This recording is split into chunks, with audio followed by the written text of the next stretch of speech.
teman-teman, kali ini kita akan belajar tentang sistem peredaran darah pada manusia.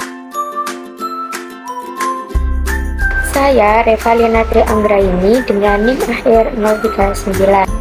Saya Desita Della Rosa dengan NIM 051. Saya Nia Kurniawati dengan NIM 053. Saya Ula Firdaus Saada dengan NIM 059. Saya Alvina Wardani Rahmita Putri dengan NIM akhir 060. Saya Lydia Andiana dengan NIM 072. Yang pertama adalah peserta didik mampu menjelaskan pengertian, jenis dan fungsi dari peredaran darah. Yang kedua, peserta didik mampu menggambarkan mekanisme peredaran darah dan organ yang terlibat. Yang ketiga, peserta didik mampu mengidentifikasikan penyakit dan faktor resiko yang berhubungan dengan peredaran darah. Yang keempat, peserta didik mampu menjelaskan cara menjaga peredaran darah dalam kehidupan sehari-hari. Untuk materi yang akan kita bahas yaitu mengenai sistem peredaran darah. Dimulai dari awal yaitu pengertian dari sistem peredaran darah. Apa sih yang dimaksud dengan sistem peredaran darah? Sistem peredaran darah merupakan suatu sistem dari dalam tubuh manusia yang juga disebut dengan sistem kardiovaskuler, di mana sistem ini merupakan pemindahan nutrisi dan juga zat-zat tertentu yang dimulai dari jantung ke seluruh sel-sel organ di dalam tubuh manusia. Dalam sistem peredaran ini memiliki dua komponen, yaitu komponen yang pertama adalah sel darah dan komponen yang kedua yaitu plasma darah. Fungsi sistem peredaran darah yang pertama, mengangkut oksigen dari paru-paru ke seluruh jaringan tubuh. Kedua yaitu untuk mengangkut sari-sari makanan dari usus ke jaringan tubuh. Yang ketiga ada mengatur distribusi hormon. Yang keempat untuk mengangkut hasil ekskresi dari jaringan tubuh. Mekanisme sistem peredaran darah ada dua jenis. Yang pertama ada peredaran darah besar di mana darah dipompa dari jantung ke seluruh tubuh. Kedua, peredaran darah kecil di mana darah dipompa dari jantung ke paru-paru. Itu organ yang terlibat dalam sistem peredaran darah di jantung. Nah, sistem peredaran darah jantung itu melibatkan beberapa organ utama yang bekerja sama untuk memastikan aliran darah yang kayak oksigen dan nutrisi ke seluruh tubuh. Nah, adapun organ-organ yang terlibat yaitu ada jantung.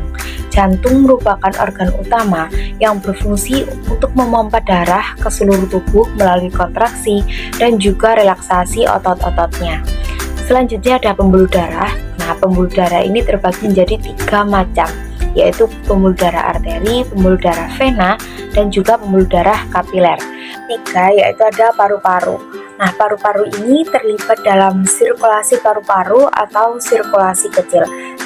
Yang keempat ada katup jantung. Nah, katup jantung ini memiliki beberapa katup, yaitu katup trikuspid, bikuspid atau mitral, katup pulmonal, dan juga aorta.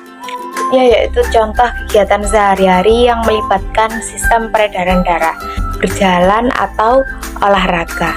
Nah, saat kita berjalan, jadi sistem peredaran darah ini meningkatkan aliran darah untuk mengangkut oksigen dan juga nutrisi tadi ke otot-otot dan juga membawa karbon dioksida serta limbah metabolik keluar dari dalam tubuh. Selanjutnya yang kedua ada bernafas. Nah, sistem peredaran darah ini bekerja sama dengan sistem pernafasan.